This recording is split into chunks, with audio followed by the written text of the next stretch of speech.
Before you scroll away, listen closely, because what she heard through that half-open door would change not only her night, but the meaning of family for everyone involved. And if stories about second chances, quiet courage, and unexpected love touch your heart, make sure you like this video and subscribe to the channel, because this one stays with you long after the final scene. Maya hadn't dated in 3 years. Not since the night she learned how quickly a life could split in two, before and after. Before, she was a wife who laughed easily. After, she was a single mom who learned to fold fear into grocery lists and bedtime stories. Her small apartment smelled of cinnamon tea and nervous hope as she checked her reflection for the 3rd time. She didn't look glamorous, but she looked real. And tonight, real was all she had to offer. The knock came exactly on time. Her heart jumped in a way it hadn't in years. She took a breath, opened the door, and froze. The man standing there was kind-looking, a little nervous, holding a small bouquet like he wasn't sure where to put his hands.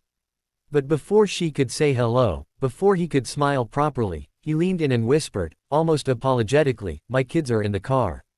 The words landed like a dropped plate. Maya felt every old fear rush back at once. Kids. No one had mentioned kids. Her mind raced with questions she didn't want to ask out loud. How many? How old? Why bring them on a first date? Was this a test? Or worse, was this a warning? She glanced past him and saw the faint outline of a parked car, headlights off, silhouettes moving inside. Children. Waiting. "I'm sorry," he continued quickly, reading her expression. "I didn't know what else to do. Their sitter canceled last minute. I almost didn't come, but I thought, honesty was better." Maya thought of her own children asleep in the next room, their soft breathing the reason she'd almost canceled too. She thought of how many times she'd been judged before she even spoke.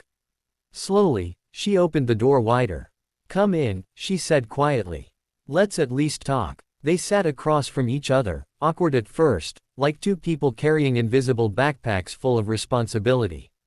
His name was Daniel. He was a widower. Not dramatic about it, just honest. His kids had been his whole world since the accident, and tonight was the first time he'd tried to step outside that world, even for a moment. Maya listened, nodding, feeling something soften inside her. She told him about her own journey, about learning to be both strong and gentle at the same time, about the guilt that came with wanting something for herself again. Minutes passed. Then she stood. "Bring them in," she said. Daniel blinked. "Are you sure?" She smiled, nervous but sincere. "Yes. I think they shouldn't have to wait in the dark." When the car doors opened, 2 kids climbed out, one holding a stuffed dinosaur, the other gripping Daniel's jacket like a lifeline. They looked scared, curious, and hopeful all at once. Maya knelt to their level, introduced herself, and offered hot chocolate like it was the most normal thing in the world. Something shifted that night. Not fireworks, not romance movie magic, but something deeper. Understanding. Her kids woke up, sleepy and confused, and soon the living room was filled with quiet laughter, cartoons playing too softly, adults talking in half sentences while kids built trust without words. It wasn't a date anymore. It was a moment. A fragile, beautiful one. Challenges didn't disappear after that night. There were schedules that clashed, fears that resurfaced, moments when both Maya and Daniel wondered if blending 2 already broken worlds was too much.